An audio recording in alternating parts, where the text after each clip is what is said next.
మూడు సంస్కృతి. ఏ భాష, ఏ సాహిత్యం, ఏ సంస్కృతి అంటే తెలంగాణ భాష, తెలంగాణ సాహిత్యం, తెలంగాణ సంస్కృతి. మొత్తం పాఠ్య పుస్తకాలు మీరు ఏమన్నా తీసుకోండి, ఈ మూడు సూత్రీకరణల ద్వారా, ఈ మూడింటి వలన నిర్మాణమై ఉన్నది. సంక్షిప్తంగా పాఠ్య పుస్తకాలు ఇందాక పాఠ్య పుస్తకాల మీద ఎవరైనా ప్రశ్న అడిగి ఎట్లున్నాయి పుస్తకాలు అంటే తెలంగాణ భాషలో ఉన్నాయి, తెలంగాణ సాహిత్యం ఉంది, తెలంగాణ సంస్కృతి కదా. ఒక్కొక్క అంశంలో చూసుకుంటే కవులను కూడా గమనించండి.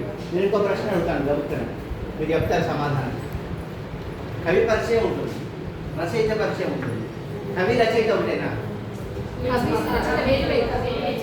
కవి రచయిత ఒకటి కాదు. స్పష్టమా? అందరం మేము ఒక రూల్ పెట్టుకున్నాం మన ట్రైనింగ్స్లో. క్లాస్ రూమ్లో 50 మంది కూడా ఉన్న వాళ్ళు ఉన్నారు, 50, 55, 60 మంది, 70 మంది కూడా ఉన్నారు క్లాస్లో. అందరూ మాట్లాడితేనే చైతన్యవంతమైన క్లాస్.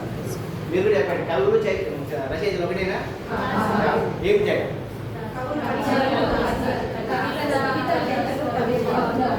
గేయం రాస్తే కవి కాదా? కవితలు రాస్తే కవి అన్నారు. గేయం రాస్తే కదా? పాట రాస్తే కవి కాదా? అవును సార్, ఇది డౌట్ ఖచ్చితంగా ఉంది.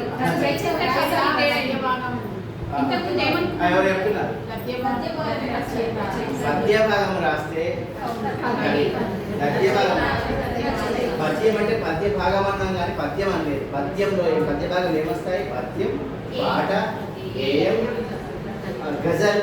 మనకున్నటువంటి గజల్ ప్రక్రియ కూడా దీనికి సంబంధించింది. కాబట్టి ఇన్ని రకాల పద్య భాగం కింద వచ్చే ఆధునిక పద్యమో, ప్రాచీన పద్యమో, గేయమో, పాటనో, గజలో ఏ రూపమైన వీళ్ళందరూ ఏమంటాం?